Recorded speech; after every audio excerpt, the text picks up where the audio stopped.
Petit dépannage pour aujourd'hui dans une classe. Donc vous voyez, il y a des dalles LED. Il y en a deux qui vont pas. Alors, du coup, ici, soit pour moi, là, comme ça, soit c'est la dalle LED, soit c'est le driver, soit c'est l'alimentation.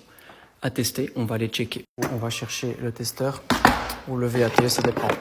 Comment vous le dites. On va faire tous les tests parce qu'il y en a qui rageaient parce que j'avais pas testé mon VAT avant. Ok, il fonctionne. On va faire un test sous tension. Ici, on va faire attention, hein. Il n'y a pas de souci avec ça. Si on fait attention, on peut faire sous tension. Zéro problème, ok. Donc vous voyez bien ici, le driver, ça c'est l'alimentation, ça c'est le panneau LED. Donc on va tester du coup si déjà le courant il arrive bien au câble. Déjà premier test, il n'y a pas de tension les gars. Donc du coup on va remonter la ligne. Là je vois que ça a été monté là-bas. Donc on va aller voir là-bas ce qui se passe. Alors en direct les amis, ce qui s'est passé, je viens de toucher ici le faux plafond. Les fils ont bougé. Il s'est allumé, il s'est éteint. À mon avis, c'est un problème de connexion, j'en suis sûr et certain. Ouais, comme par magie, les amis, je viens de bouger un petit peu les fils. Boum, ça se rallume. C'est clairement un souci de connexion. Donc, je vais aller voir ce qui se passe derrière. J'ai pas encore été voir, mais clairement, c'est les fils qui sont mal connectés. Ah ben, regardez, il est juste là.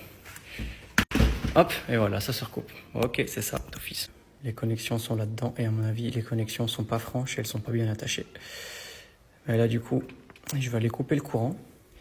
Avant toute chose, on coupe le courant ici parce que du coup, je vais faire une manipulation sur les câbles. J'ai bien regardé les plans. Du coup, c'est disjoncteur B ici. On va les checker. Ok, c'est bien coupé. Je vais comme vérifier une dernière fois avec mon testeur. C'est ok. Voilà, j'ai reconnecté le câble avec de bons petits wagos souples. Du coup, vu que le câble ici il est souple pour le driver, on va laisser ça comme ça. Il n'y a pas de souci. Ok, il n'y a personne qui vient dans son plafond. Donc, tranquille. Voilà, les gars.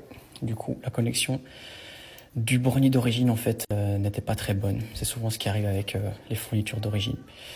Oui, j'ai mis des Wago de 5 parce que j'avais plus que ça dans ma boîte et mon coffre à Wago est dans ma camionnette et tout en bas, flemme.